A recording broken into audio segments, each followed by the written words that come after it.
ఆంధ్రప్రదేశ్ రాష్ట్ర సచివాలయం వద్ద భద్రతను పెంచారు. ఒకవైపు మావోయిస్టుల అరెస్టుల నేపథ్యంతో పాటు నిన్న ముఖ్యమంత్రి చంద్రబాబు నాయుడు సతీమణి భువనేశ్వరి కూడా కొన్ని కీలక వ్యాఖ్యలు చేశారు. కొంత కుటుంబానికి థ్రెట్ ఉందంటూ కొన్ని కామెంట్లు చేసిన నేపథ్యంలో సచివాలయం వద్ద భద్రతను పెంచారు. ప్రతి వాహనాన్ని కూడా క్షుణ్ణంగా తనిఖీలు చేసి వాళ్ళకు ఉన్నటువంటి ఐడి కార్డులు చూపించిన తర్వాత మాత్రమే లోపలికి పంపిస్తున్నటువంటి పరిస్థితి. ముఖ్యమంత్రి చంద్రబాబు నాయుడు చాలా రోజులు అంటే దాదాపు వారం 10 రోజుల తర్వాత ఈరోజు సచివాలయానికి వస్తున్న నేపథ్యంలో భద్రతను పెంచినటువంటి పరిస్థితి చూడొచ్చు.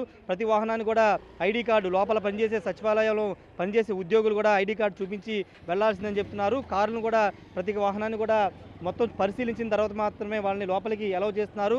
మొన్న ఆటో నగర్లోని దాదాపు 28 మంది, అదేవిధంగా విజయవాడ సర్కిల్లో దాదాపు 32 మంది మావోయిస్టులను అరెస్ట్ చేయడంతో పాటు కొంత రెక్కీ నిర్వహించారని పోలీసులు కూడా చెబుతున్న నేపథ్యం. మరోవైపు భువనేశ్వర్ చేసిన వ్యాఖ్యల నేపథ్యం, ముఖ్యమంత్రి కుటుంబానికి కొంత థ్రెట్ ఉందని చేసినటువంటి వ్యాఖ్యల నేపథ్యంలో పూర్తి స్థాయిలో సచివాలయం చుట్టూ కూడా భారీ భద్రతను ఏర్పాటు చేశారు.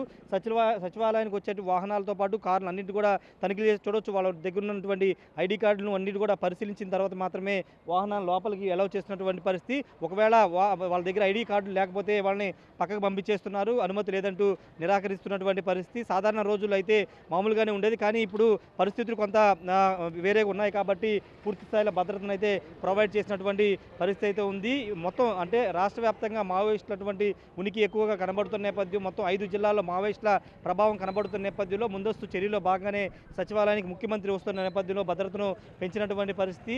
ప్రస్తుతానికి ప్రతి వాహనాన్ని, ఉద్యోగులకు సంబంధించిన ప్రతి వాహనాన్ని అన్నింటినీ కూడా తనిఖీలు చేస్తున్నటువంటి దృశ్యాలు మనం చూస్తున్నాము. సచివాలయానికి వెళ్ళే ప్రధాన రహదారి ఇది. దీని ద్వారానే లోపలికి వెళ్ళాలి, దీని ద్వారానే బయటికి రావాలి. జనరల్గా మామూలు రోజులు అయితే జనరల్గా నార్మల్గానే పంపించేస్తారు, కానీ ఇప్పుడు పరిస్థితులు కొంత మారుతున్న నేపథ్యంలోనే పూర్తిస్థాయి భద్రతను పెంచామని ఉన్నటువంటి పోలీసులు కూడా చెబుతున్నటువంటి పరిస్థితి. ప్రతి వాహనాన్ని కూడా అక్కడ ఆపి డిక్కీ కూడా ఒకసారి మనం అక్కడ చూస్తున్నాం కదా, ప్రతి వాహనానికి సంబంధించినటువంటి డిక్కీని కూడా ఓపెన్ చేసి లోపల ఏమున్నాయి ఏం లేవని దాన్ని కూడా చూస్తున్నారు. ఇక్కడ ఇది ఏమైనా అనుమానాస్పద వస్తువులు ఏమైనా ఉన్నాయని కూడా చూస్తున్నారు. చూసిన తర్వాత లోపల మొత్తం పరిశీలించిన తర్వాత మాత్రమే వాళ్ళని కారును కూడా లోపలికి అలౌ చేస్తున్నారు.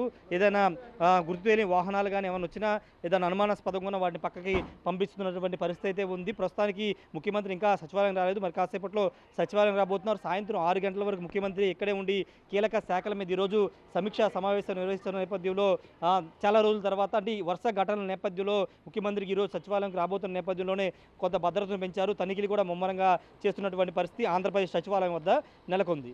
కెమెరా పర్సన్ సాయితో రాజేష్, బిగ్ టీవీ, అమరావతి నుండి.